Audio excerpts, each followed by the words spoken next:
네, 머니 이슈 시간으로 이어가도록 하겠습니다. 돈이 되는 이슈 찾아서 꼼꼼하게 전략들 수정 도와드릴 텐데요. 오늘은 이분과 함께 시간 진행하도록 하겠습니다. i에셋 이지원 대표 인사드릴게요. 대표님 어서 오십시오. 안녕하세요. 안녕하세요. 자, 오늘도 굵직한 이슈들 저희 준비했습니다. 위에서 움직이다가 주춤한 쪽, 아래쪽에서 꿈틀거리는 쪽 두 가지 볼 건데요. 먼저 첫 번째 돈이 되는 이슈 화면으로 확인해 보시죠. 첫 번째는 바로 이겁니다. 우주의 기운 떠나지 않은 걸까요? 지금은 브레이크일까요? 계속 달릴까요? 여러 가지 궁금증 안고 있는 2차 전지 이야기를 해볼 겁니다. 일단 모멘텀은 상당히 많습니다. 짧게만 어제 나온 뉴스 많이들 확인해 보셨을 겁니다. 배터리 쪽에서 대규모 투자를 단행하겠다. 그러니까 정책적 모멘텀은 아는 거죠. 여기에다가 미국 인플레이션 감축법 등을 기회로 삼아서 세계 배터리 1위인 중국을 넘겠다라는 계산까지 깔린 목표를 제시했는데요. 일단 상반기 기준으로 봤을 때 지금 글로벌 전기차용 배터리 매출 현황을 보시면 중국 쪽이 상당히 많습니다. 56% 정도, 국내 기업들은 26% 정도입니다. 이걸 30%, 40%까지 높이겠다. 그러면서 R&D 지원 그리고 광물에 대한 그 확보를 위해서 지원책을 아끼지 않겠다라고 이야기를 한 거죠. 세부적으로 봤을 때는 기업들의 속도를 내기 위해서 여러 가지 지원책을 내놓을 건데 LG 에너지솔루션의 전고체를 더 빨리 앞당겨 생산할 수 있도록 그리고 SK온 같은 경우는 하이니켈 배터리를 최초 개발하는 데 힘을 쓸 것이다. 이런 세부적인 이야기도 나왔습니다. 최근에 수급상으로 본다면 LG 에너지솔루션 쪽으로 많은 자금이 몰리고 있다. 특히 텍사스 퇴직 교직원 연금 자금이 이쪽으로 많이 들어왔다라는 이야기가 많아서 수급적으로 많이 기대를 하셨을 텐데요. 자, 오늘 자리에서 일단 첫 번째 질문 여기서부터 출발해 보도록 하겠습니다.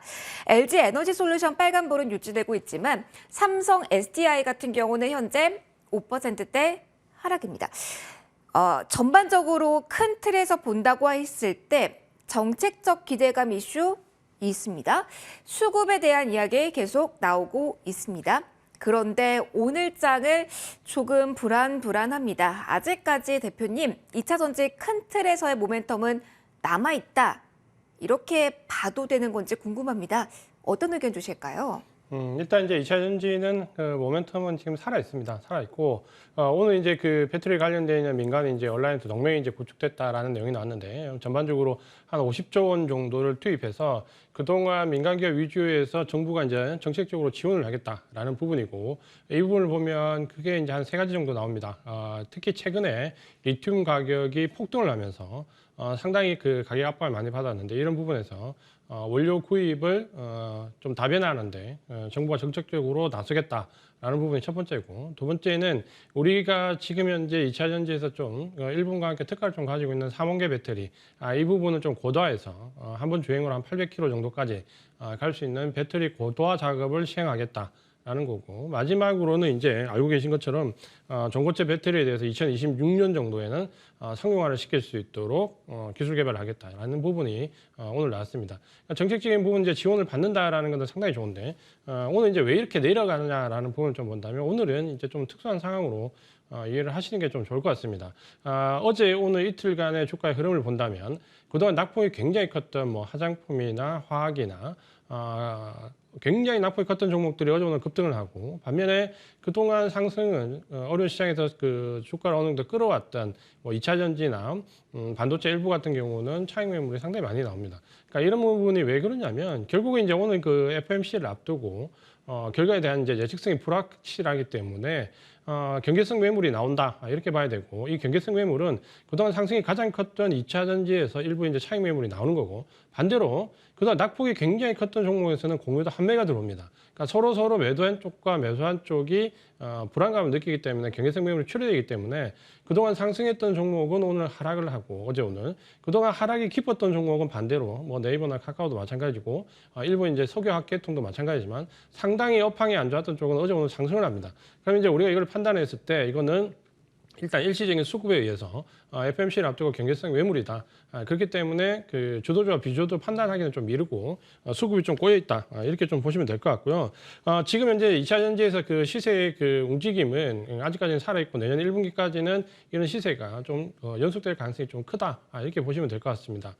전반적으로 지금 현재 가장 이제 좀 그 어려웠던 부분이 중국과의 경쟁에서 상당히 뒤처진다는 부분인데 지금 현재 그 중국의 전기차 배터리 그 탑재 현황을 한번 볼 필요가 있습니다. 그러니까 과연 이제 중국이 어느 정도 성장했는가 여부를 좀 본다면 지금 보시는 그래프를 보시면 그 중국의 최근 탑재율입니다. 그러니까 어느 정도 그 2차 전지가 성장했냐 여부를 좀 보신다면 사실 우리가 작년 중반 때 초반 때까지만 하더라도 그 LG 지금은 이제 LG 에너지 솔루션과 일본의 파나소닉 그리고 중국의 CATL이 거의 3등분이었고 점유율이 비슷비슷했습니다. 근데 지금 보시는 것처럼 2021년도부터 중국 그 2차 전지 탑재율이 급상승을 하게 되고 올해는 그 미국의 이제 견제로 인해서 좀 더디다고는 하더라도 역시 상승을 이어가면서 작년부터 이 확연하게 중국의 2차 전지가 점유율과 탑재율이 급등하는 것을 볼 수가 있습니다. 그러니까 이런 부분에서 이제 우리 정부도 이제 일단 위기감을 느끼는 것이고 그리고 이제 한 가지는 최근에 이제 미국의 인플레이션 감축 구간이 나오면서 어쨌든 중국 업체들에 대한 경계심이 굉장히 높아지면서 거기에 대한 반사이익을 우리나라 업체들이 지금은 크게 가져가고 있습니다. 그러니까 이런 호기가 들어왔을 때 2차 전지를 좀 집중적으로 키울 필요가 있고 또 한 가지는 그럼에도 불구하고 보시는 것처럼 중국 업체들에 비해서 점유율이 크게 떨어지는 부분에 대한 그 장기 성장 동력을 마련하기 위한 조치가 나왔다.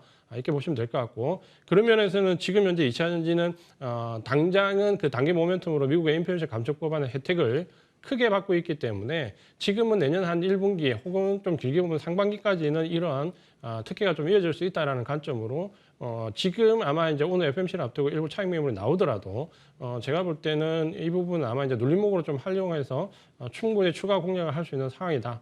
이렇게 말씀을 드리겠습니다. 가파르게 올라왔기 때문에 숨고르는 지금 구간이다. 네, 셀 쪽은 네, 알겠습니다. 자, 그런데 소재 쪽도 비슷하게 볼 수 있을까요? 뭐 급하게 떨어진 건 아니지만 소재 쪽이 시원하게 올랐다고는 볼 수 없는 상황이었잖아요. 거기다가 오늘 오전에 뉴스 보면 에코프로 기업 설명회 컨콜이 진행이 됐고 일단 뭐 수치를 보면 긍정적으로 호실적이었습니다. 투자에 관해서도 보니까 여러 가지 이야기를 했더라고요. 연관 지어서 좀 봐야 되나요? 그렇게 많이 오르지 않았다라는 점, 그리고 오늘 실적 발표가 어떤 영향을 주고 있는지 궁금한 쪽은 에코프로 중심으로 한 2차 전지 소재 쪽입니다. 이쪽은 지금 구간에서 저희 대표님 어떻게 봐야 될까요? 2차 전지 소재는 지난번에도 이제 2차 전지 때 말씀을 좀 드렸지만 지금 이제 옥석 가리기가 진행되고 있다라고 좀 보셔야 되고요. 우리가 그동안 어떻게 보면 작년 한 해 동안은 2차 전지에 살짝 발만 담궈도 주가가 급등하는 현상들이 나왔습니다. 근데 지금은 이제 실적 기반 베이스로 해서 과연 이런 성장성이 유지가 되느냐라는 관점이 상당히 중요하게 대두가 되었고 그런 부분에서 뭐 양극재, 음극재 혹은 뭐 제네질이라든지 혹은 최근에 이제 분리막 여러 가지 그 섹터별로 봤을 때 실제적으로 성장성이 유지가 되는 쪽에 포커스를 맞춰야 되고 또 한 가지는 최근에 중국이 2차 전지 소재 분야에서 일본 쪽의 기술을 받아들이면서 상당히 급성장하고 있습니다. 그러니까 이런 부분에서 점유율이 계속 유지될 수 있고 매출이 그 정도 나올 수 있느냐라는 부분으로 이제 좀 포커스를 좁혀야 되고 그런 점에서 본다면 지금은 우리나라에서는 양극재 관련된 쪽으로 좀 포커스를 압축할 필요도 사실 있습니다. 양극재는 중국과의 이제 기술 격차도 여전히 유지가 되고 있고 매출에서 그 단가 싸움도 되고 있기 때문에 이런 식으로 2차 전지 소재 내에서도 좀 압축해서 실제적으로 중국과 업체와의 경쟁력이 있는 쪽으로 옥석을 가려서 접근하는 전략이 필요하다라고 말씀드리겠습니다. 그러면 정리하면 지금 이 오후장에서 2차 전지 셀과 양극재 대장주격인 종목들은 눌림목을 공략을 서서히 해도 된다로 정리를 해도 될까요? 네, 그렇게 보시면 될 것 같습니다. 알겠습니다. 2차 전지 첫 번째 이슈로 지금 변동성이 좀 있어서 점검 빠르게 받아봤습니다. 두 번째 이슈로 넘어가도록 할게요. 돈이 되는 이슈 두 번째. 네카오 드디어 주가 반등.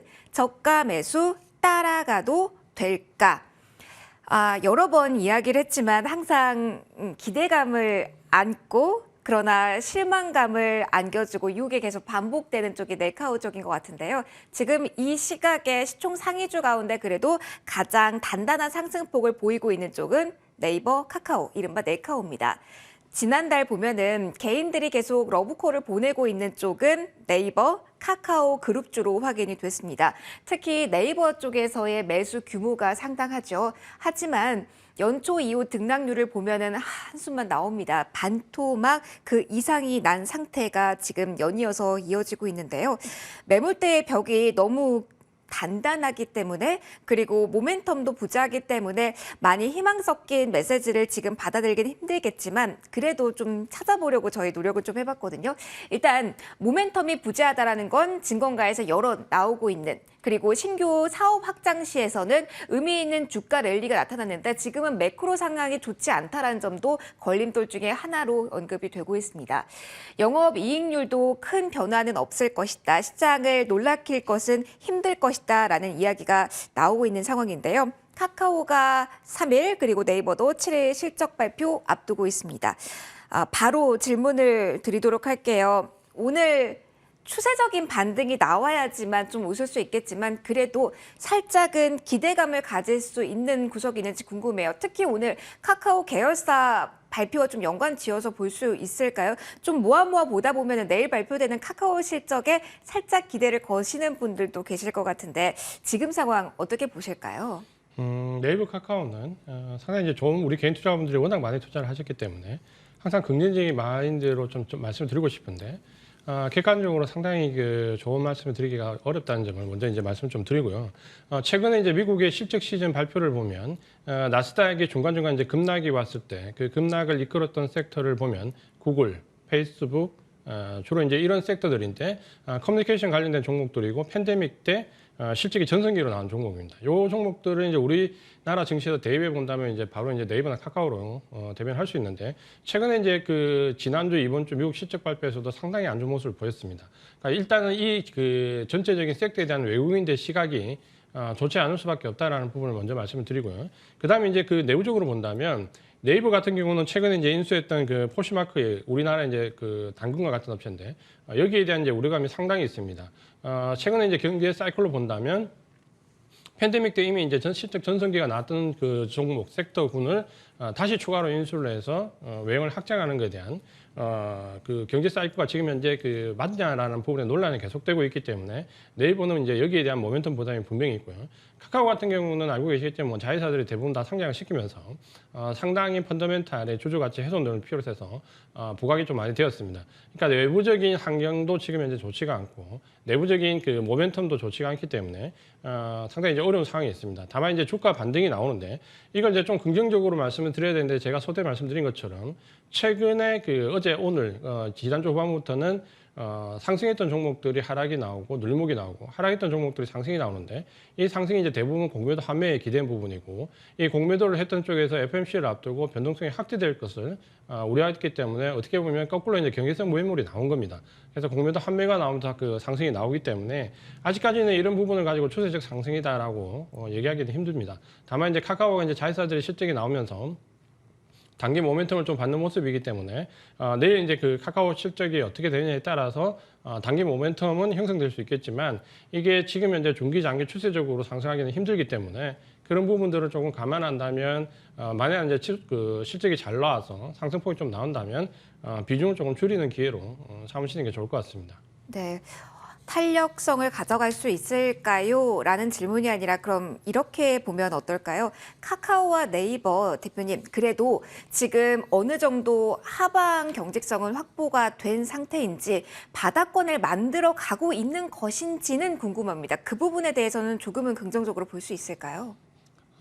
상당히 이제 조금 이제 바닥을 완전히 잡았다라고 말씀드리기가 조금 어려운 부분이 우리가 이제 내부적인 모멘텀이 예를 들어서 좀 살아나더라도 이번 주에 미국의 좀 전에 말씀드렸던 구글이나 페이스북 커뮤니케이션 종목들이 거의 7%, 10% 넘는 급락을 대부분 하고 있기 때문에 그런 가운데 한국의 카카오나 네이버만 유독 모멘텀이 살아날 수 있다. 이렇게 보기는 사실 좀 어렵습니다.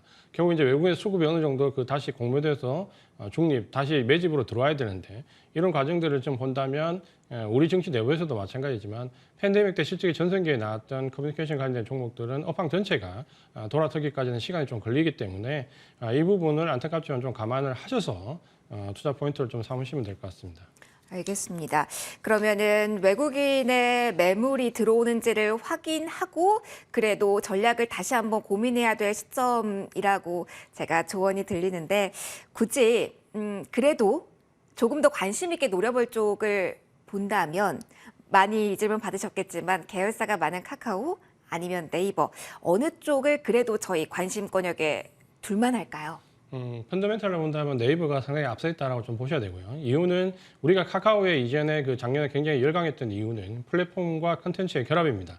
그러니까 이 두 개가 그 하나로 뭉쳐서 그 시너지 효과를 낼 때 기대감이 상당히 컸는데 문제는 이게 결합될 때 시너지 효과가 큰데 지금처럼 하나씩 분리해서 상장해 버리면 플랫폼은 이제 껍데기만 남는 형태가 되기 때문에 조제 가치가 상당히 훼손될 수밖에 없습니다. 그거에 반해서 네이버는 최근에 이제 인수합병에 대한 부담감이 있지만 어쨌든 시너지 효과와 사회 집중화가 되기 때문에 플랫폼 회사라는 본연의 가치를 좀 본다면 카카오보다는 네이버가 중장기적으로 개인 투자자분들이 좀 접근하는데 좀 더 관심을 가졌으면 하는 바람입니다. 알겠습니다. 시장에서 변화가 궁금하실 네카오 그리고 2차 전지주에 대한 이야기를 쭉 들어봤습니다. 돈이 되는 이슈 오늘 여기서 마무리 짓도록 할게요. 지금까지 ISL 이지원 대표와 함께했습니다. 대표님 고맙습니다. 고맙습니다.